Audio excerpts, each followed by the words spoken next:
15টা লাশ খুঁজে পাবে ওই পরের মাঠে। চলে যাবি? হ্যাঁ, চলে যাবি? খুন করে ফেলো তোকে, তোকে খুন করে ফেলো।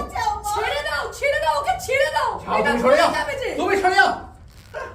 মাকড়সার হাতে পড়েছিস রে, মাকড়সার হাতে পড়েছিস। টুকরো টুকরো করে কেটে না গঙ্গার জলে ভাসিয়ে দেবো। খুনই করে দেবো। আরে এও দাঁড়িয়ে, যদি না দেখতে পারো দূরে গিয়ে দাঁড়িয়ে থাকো। আমাদের লাইনে শাস্তি বড় নির্মম।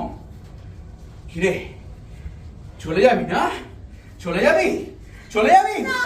মা, বাঁচাও মা। মা, এই তো বেরিয়েছে মা। এবার বাবা বল, বাবা বল, বাবা বল। বাবা, এই তো বাবা, শুধু বাবা। 1 মাস মনে থাকে যেন, শুধু বাবা। আপনি মানুষ? হ্যাঁ হ্যাঁ, মানুষ। এক সময় মানুষ ছিলাম, এখন এই মানুষের দেহে একটা পশু বাস করে।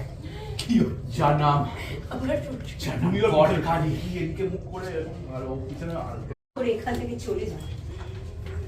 বেশ, চলেই যাচ্ছি, কিন্তু আমার পক্ষে তোমাকে ঘৃণা করা কখনোই সম্ভব নয়। করে এবার কোথায় বেরোচ্ছে? তাই করে, কাউকে বলে কয়ে এই কারো বাড়িতে আসতে হয় না।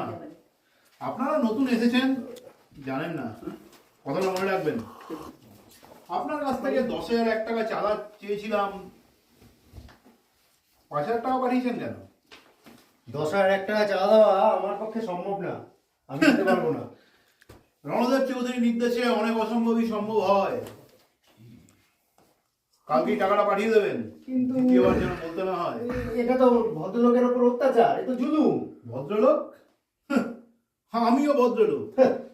ভদ্রলোক বলা নেই, কমা নেই, আমার ফ্যামিলির মাঝখানে ঢুকে পড়ছেন, কথা বলছেন, বলছেন আপনি ভদ্রলোক।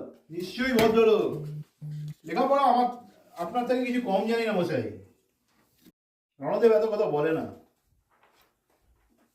যাক, চলি, বাকি টাকাটা পাঠাতে ভুলবেন না। কি হে, কেমন আছো? ভালো তো? তোমায় অনেকদিন ভালো করে দেখিনি। চলি।